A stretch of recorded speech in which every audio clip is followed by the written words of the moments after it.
Please welcome to the stage Macky Sall, 4th President of Senegal, Special Envoy for the Paris Pact for People and the Planet. And joining him on stage, Edward Rowe, CEO of the Stirling Foundation.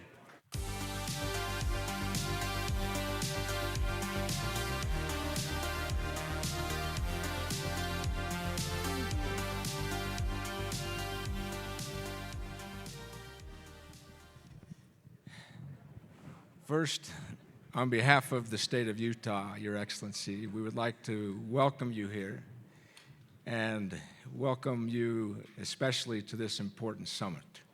So thank you for coming. I think it's important for those here to have a good sense of who you are. You started off as a geological engineer and a geophysicist in the private sector. You became the managing director of Senegal's petroleum company in 2000. You then were appointed Minister of Mines and Energy and Water, then the Minister of the Interior. Then you served as the Prime Minister of the Republic of Senegal. Then you were elected Speaker of the House. In 2008, you created your own political party. 2012, you ran for president.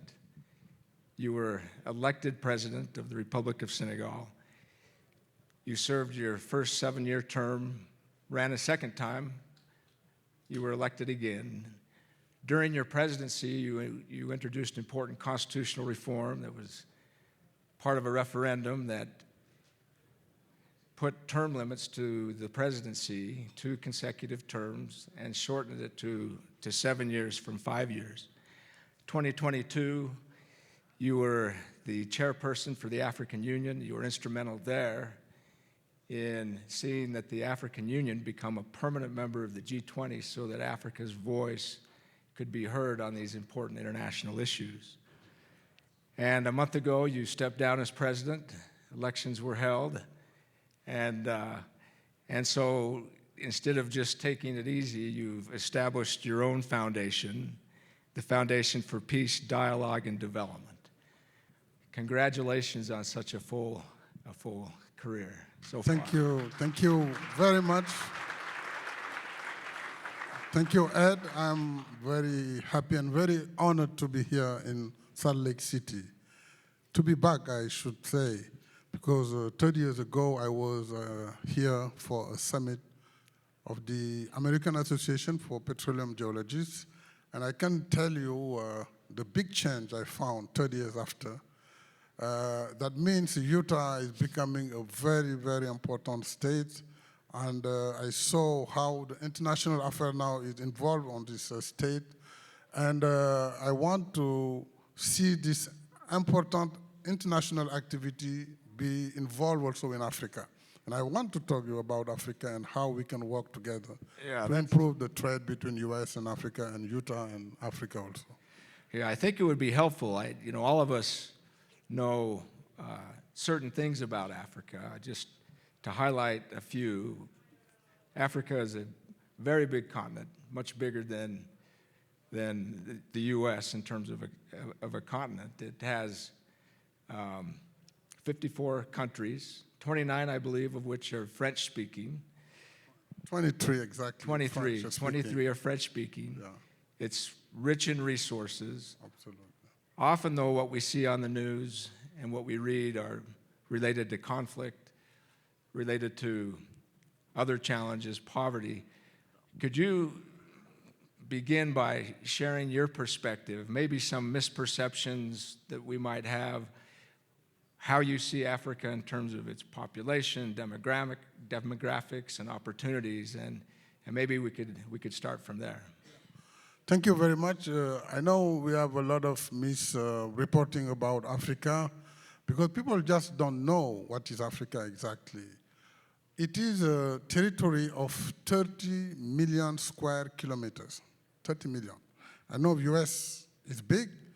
If you take from north to south boundary, US has roughly 1,650 miles, while from north to south, Africa is roughly 5,000 miles.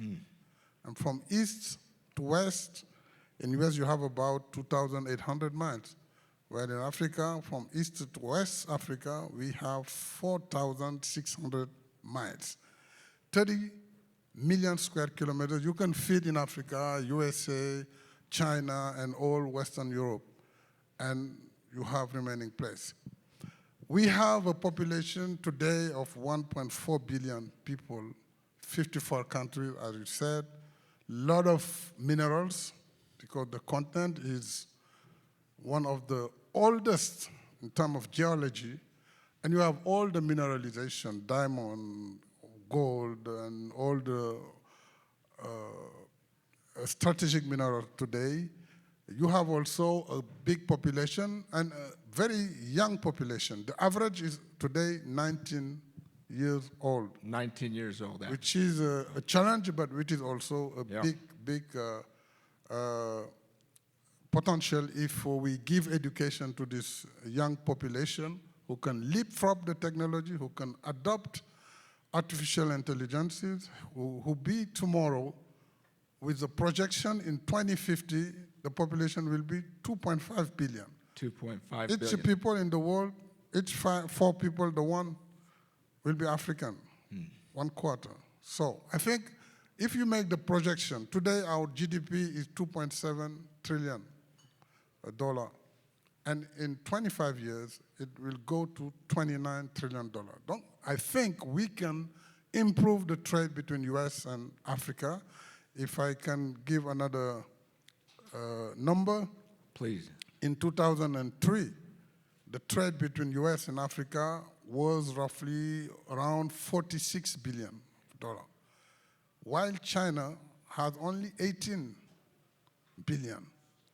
20 years later, last 2023, the trade with US comes to 66 billion, while China jumped to 260 billion trade between, they time 15 in 20 years the trade with Africa. That means the potential is here, and if US, who have the company, who have the technology, we just need to partnership better and to develop more projects with Africa. It is what I think it is possible to do. Well, thank you. And I want to talk for a minute about the geopolitics. Dr. Haas, when he spoke earlier today, his first recommendation with respect to U.S. policy was to avoid doing too little. And it would be interesting to get your views on how the U.S., both government, business, civil society, might do more that is impactful. He also cautioned about doing too much or maybe doing things the wrong way. What are your thoughts with respect to that? I think what we need in Africa is not aid, but just partnership. Africa has potential to develop its own continent. We need a lot of goods. We need infrastructure to construct this territory, as I tell you before.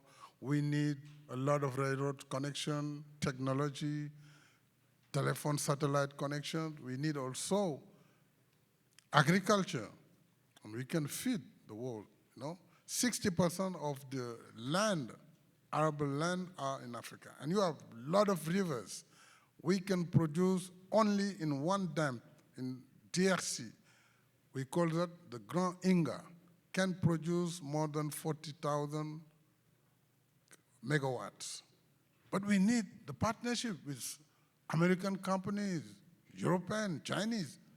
All people can develop this project. What we want is to change the perception about Africa, is to put Africa in the world trade and to let countries get access to international capital market. For that, of course, the agency, the credit agency who are giving note need to understand that Africa is not one country, it's 54 countries. If you have problem in 2 or 3 or 4 countries, it is not Africa. Yes, it is in Africa, but we have opportunity, we have solution where we want to share with all these business people And I think we can do that together in our common benefit. Well, thank you. You mentioned China, and both Dr. Haas and President Bush spoke about China, also spoke about Russia. And I think sometimes business people here see China as being having an advantage in terms of being subsidized by their government in terms of direct investment. What would you say in terms of how U.S. businesses can work in that type of an environment where the Chinese, as you mentioned, are just so heavily engaged right now? I'm talking to Americans, so I want to be fair with you and to tell you the truth, like what I believe. I think no country today can stop China, even US. It is better to see how to work, as Prime Minister Harper said, what you can do together, even in Africa, to develop business. It's not the issue of politics, it's the issue of business. And developing business in Africa, everyone has his place there because it's a big territory. It's a big need. Any country cannot only provide all the capital we need. So I think, yes, they can subsidize, and American government should support their companies when they come to Africa. It is what China did. When their company come to build, they can get finance from the government by China Exim Bank, for example, to build the toll roads or airport or ports. You can have land money for 25 years, what you cannot have in Western system.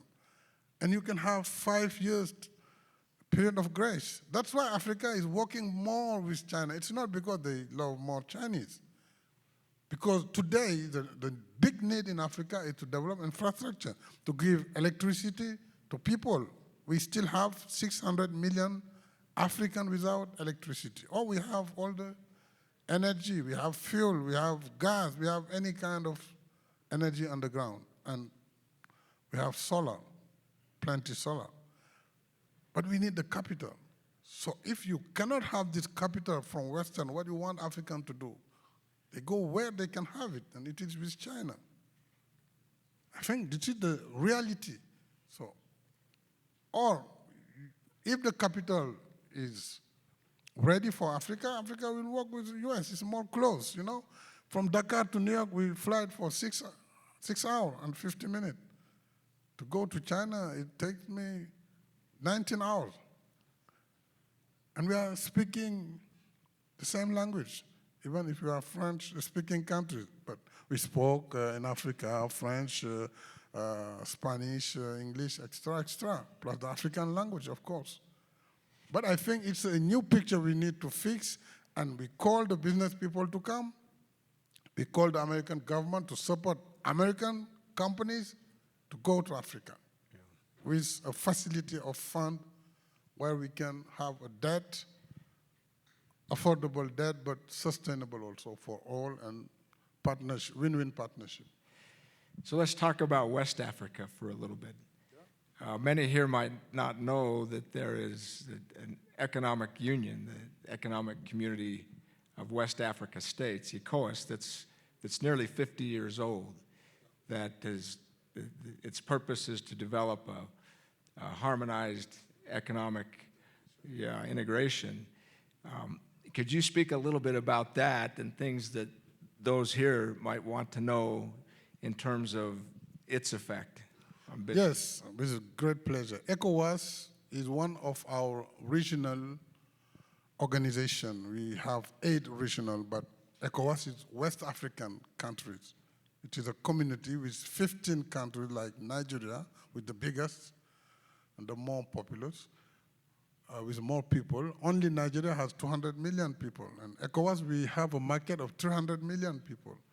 And since 50 years now, we have this common market. We have this we don't need passport between these 15 countries.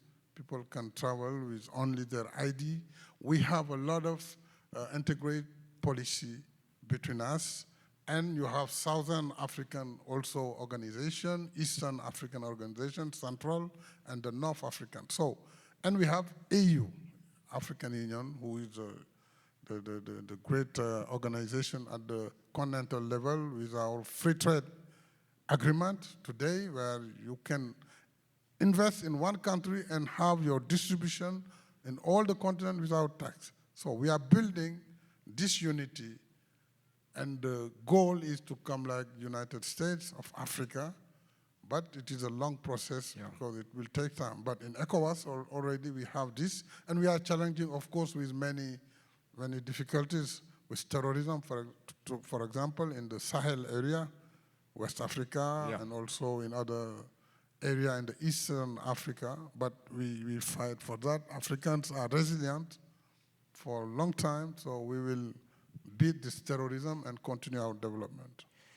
So let's talk a little bit about Senegal. Senegal is a beacon in many ways in Africa. I mean, since its independence, there has never been a military coup. You've had the peaceful transition of government and many political parties that have been in power. During your presidency, there was a significant economic development, infrastructure development. I've been to your beautiful country, the roads that you have built, the airport you've built. You have ports. You just began, I believe, exploration and production offshore. You have refineries. How has that come about? What are the keys to this success, would you say?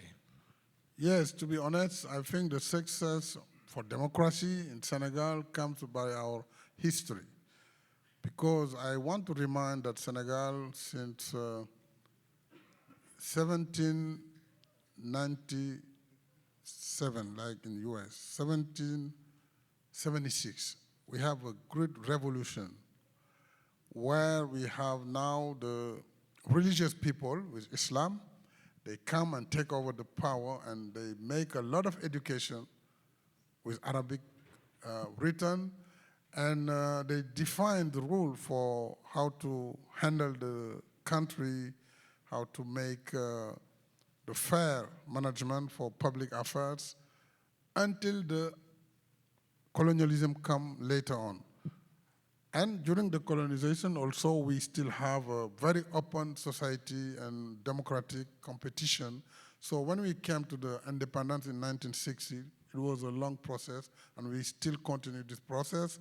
Our army understood that the civilian is those who give order to military and not the reverse, and that's why we have this quite stable country since our independence and before. Thank you. But the key issue is the education also. We spend a lot on education. President Bush spoke of the importance of institutions and how they provide stability for a country. And of course, in the U.S., the institutions have been developed over 200 years. How do you feel in Africa the development of those institutions as a source of stability is coming along? Yeah, I think when you see the case of U.S., 200 years or more. In Europe, countries are more than 200 years. Africa, we just independent 60 years ago. So people cannot have the same judgment. Mm-hmm. Someone who has 200 years of experience and someone who just has 20 years or 30 years.